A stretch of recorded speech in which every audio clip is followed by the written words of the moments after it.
Hey guys, welcome back to my channel. If you're new here, my name is Layne and I'm a nurse and nurse practitioner student. And in this video, we are wrapping up a series about being a graduate teaching assistant. And in the last couple videos, I have talked about what is a graduate teaching assistant. So check that out if you haven't already. And I also talk about some of the perks and some of the wonderful reasons why I love being a graduate teaching assistant in a nursing school. So like I said, if you haven't checked out those videos, definitely check them out. In this video though, I am talking about reasons why you should not be a graduate teaching assistant and reasons why this really might not be something that you should pursue. And because it's not everything is for everybody, okay? So I'm gonna talk about some of the things and some of the characteristics that if you have these, this might not be the best place for you and you might not be happy being a graduate teaching assistant. All right, let's get into today's video.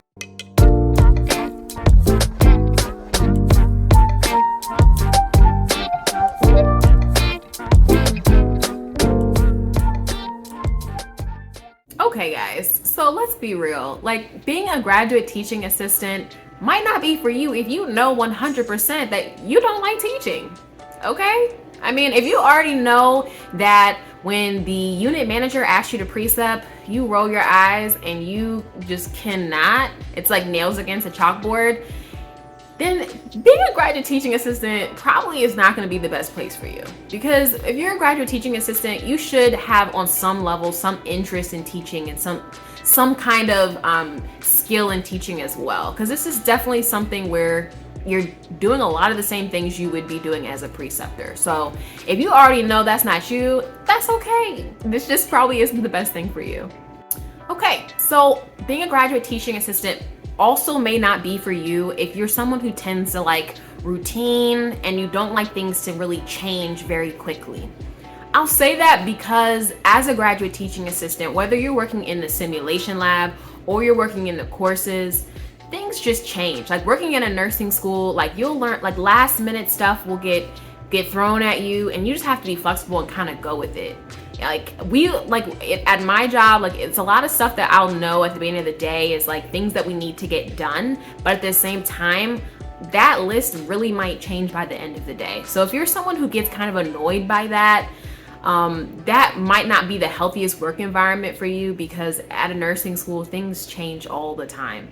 I do tend to think though that as nurses we tend to be pretty flexible and used to those kind of environments where we have our task list in the EHR that we're used to checking off, and we know that things do not always go according to plan. So I think most nurses would be able to adapt to this. But if you're someone who's like, nah, I don't really need that extra stress in my life, I don't need that extra stuff, then this might not be the best place for you to be. Being a graduate teaching assistant may also not be for you if you're someone who likes to work solo.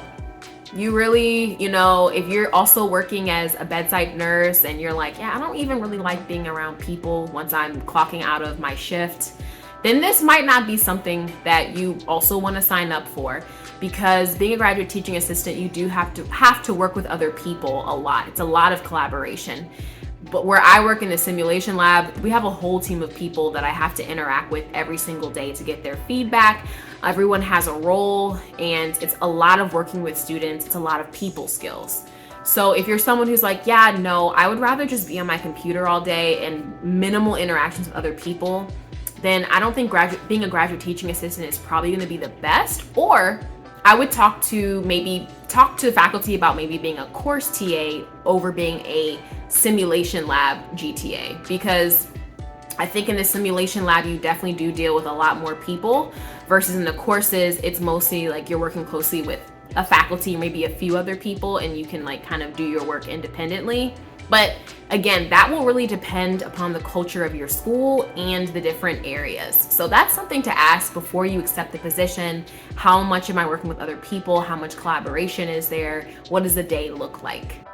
Also guys, remember, think about if you're living very far from school, are you willing to make the commute to your school? Now, if you live an hour away and you have to come to school, 1 to 2 days a week for the graduate teaching thing, and then that's on top of whatever frequency you need to come to school for classes, that could be a lot of gas. And we know that gas is pretty expensive these days.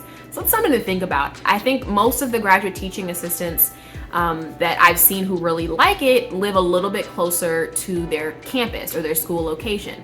That's not to say if you live far that you shouldn't do it, because I also know graduate teaching assistants who make the journey to school because of the benefits of like tuition reimbursement and the stipend. So it might be still worth it to you, but something to think about of how often you're willing to really be at school. What is the traffic like?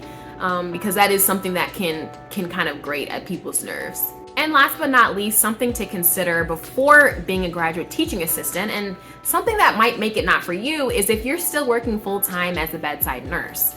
Now, that's a lot of work to be done. I mean, if you're working 3 days a week, 12-hour shifts somewhere, and then you want to work 1 or 2 days of a graduate teaching assistant gig, and then you also have your clinicals and your classes on top of that, that might be a lot. I'm not going to tell you that it's impossible, because everybody's program is different and what people need to do to get things done is also different. So I'm not saying it's a hard no, but I think it would be very stressful to have a full-time nursing position on top of a graduate teaching assistant while also getting your graduate studies done. But again, it's your life. I'm just telling you. But I think when I've been working as a graduate teaching assistant, I've been working really like 1 day a week max as an RN, on top of working either 1 to 2 days as a graduate teaching assistant, on top of clinicals and classes, which has still been stressful at times, but I thought it was relatively manageable, and I don't think I would have been able to manage it if I had been working as an RN more days a week. But those are just some things to think about. All right, guys, so that's it for this video. I hope that this helped you a little bit.